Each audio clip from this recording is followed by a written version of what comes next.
Have you ever noticed how we're kind of obsessed with putting a number on things we're not supposed to talk about?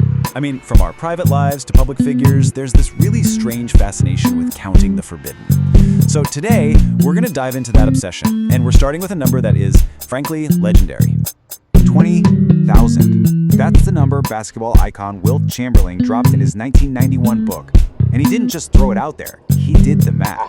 Said it worked out to sleeping with 1.2 different women every single day since he was 15.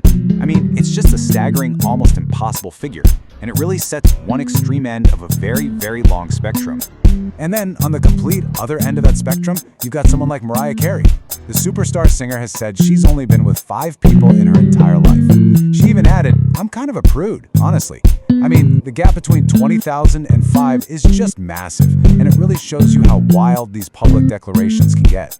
And Will wasn't just a one-off. Oh no, there's a whole pattern here. Pro wrestler Ric Flair claims around 10,000.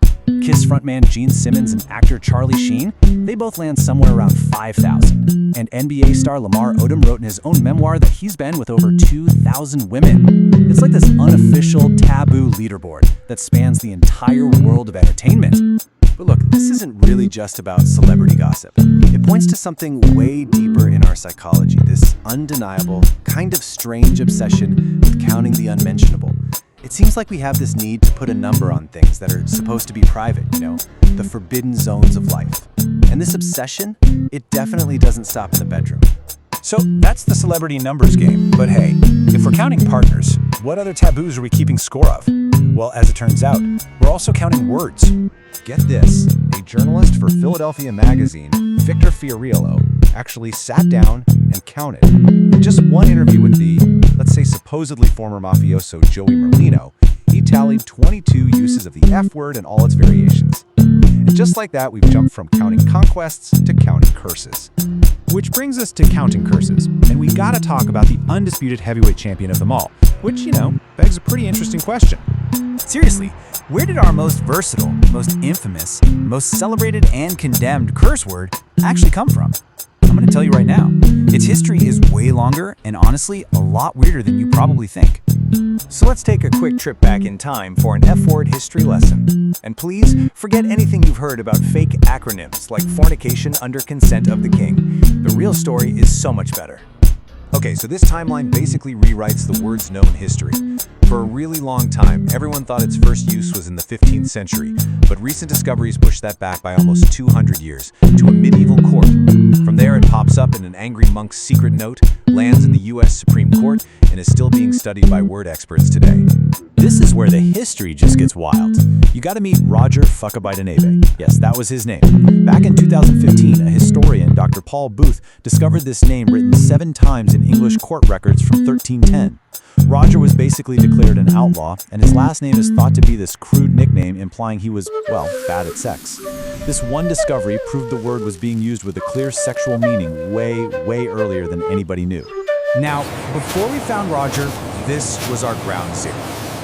Around 1475, some very annoyed monk scribbled a coded message in the margins of a book. He was clearly mad at some local abbots, and he wrote in a mix of Latin and English, "They are not in heaven because they fuck the wives of Ely."